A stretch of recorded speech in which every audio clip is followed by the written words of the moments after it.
The top 5 natural attractions malapit sa Iligan City. Sa hilagang silangang shore ng Mindanao Island, sa probinsya ng Lanao del Norte, kung saan mo makikita ang lungsod ng Iligan.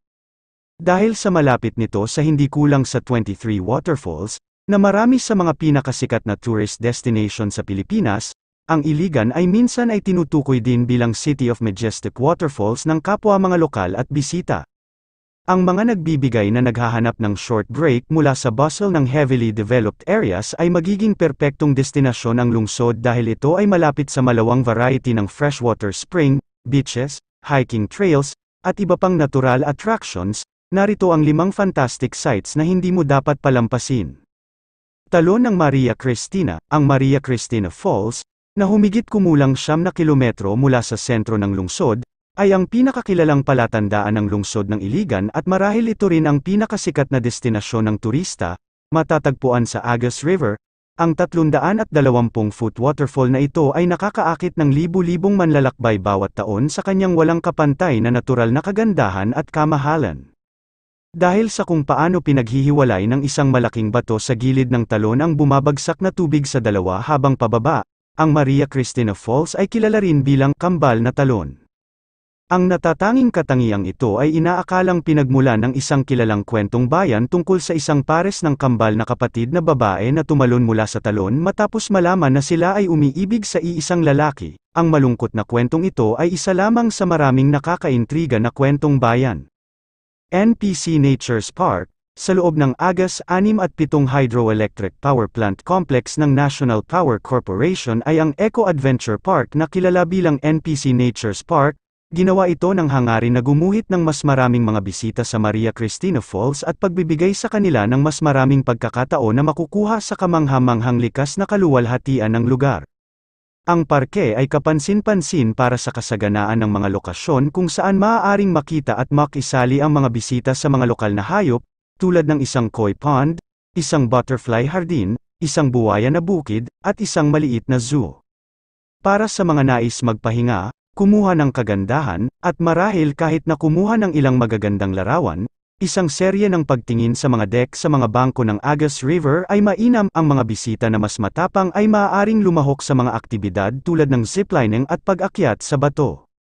Hindang Cave, ang isa sa hindi gaanong kilalang mga atraksyong panturista ng Mindanao ay ang Hindang Cave, na dapat na maabot ng isang mahigpit na paglalakad hanggang sa mataas na lugar ng Iligan City's Barangay Hindang.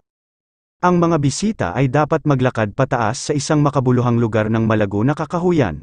Paminsan-minsan ay nakikipag-usap sa mga makinis na dalasdis o pag-alis ng mga sapa, upang maabot ang kuweba. Mahalaga na maging sa mabuting pisikal na kondisyon, magkaroon ng isang malakas na pares ng mga sapatos na pang-hiking, at maghanda ng maraming tubig bago hawakan ang lakad patungo sa yungib dahil mahirap ito sa maraming mga lugar. Gantimpalaan ka ng nakamamanghang tanawin na marahil ay hindi mo pa nakita kung nakaligtas ka sa paglalakbay sa Hindang Cave. Ang panloob ng kuweba ay nahahati sa maraming silid ng lahat ng mga sukat. Ang bawat isa ay pinalamutian ng mga kapansin-pansin na mga stalagmite, stalagmites, at iba pang mga organikong porma sayo ng apog. Ang maraming mga ligaw na unggoy na nakatira sa kapitbahayan ay iba pa na nais ng mga mahilig sa hayop na panatilihin ang isang pagtingin. Tinago Falls mo ang isa pang kilalang talon sa kahabaan ng 36 na kilometrong Agus River ay ang 240 paataas na Tinago Falls.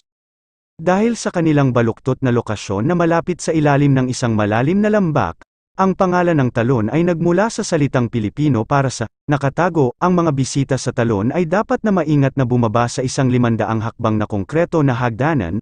Pagkatapos mong bumaba, maaari kang pumili sa pagitan ng paglangoy sa kristal na malinaw na pool sa ibaba o pagpunta sa isang maliit na kuweba sa base ng talon upang tingnan ang mga ito mula sa ibang anggulo.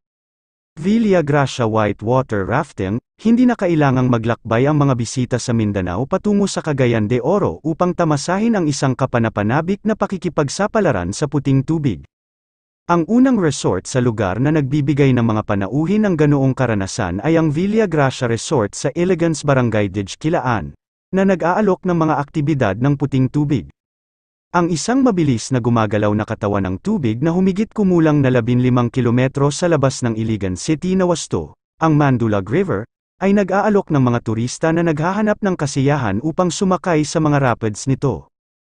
Ang lungsod ng Iligan ay ang mainam na lokasyon kung naghahanap ka ng isang pagkakataon upang idiskonekta mula sa buhay ng lungsod at muling kumonekta sa kalikasan. Ang lungsod ay tahanan ng maraming hindi malilimutang likas na kababalaghan kaysa sa mga nasa aming listahan, kaya huwag mabigla kung magtatapos ka na nais na bumalik pagkatapos ng iyong unang paglalakbay.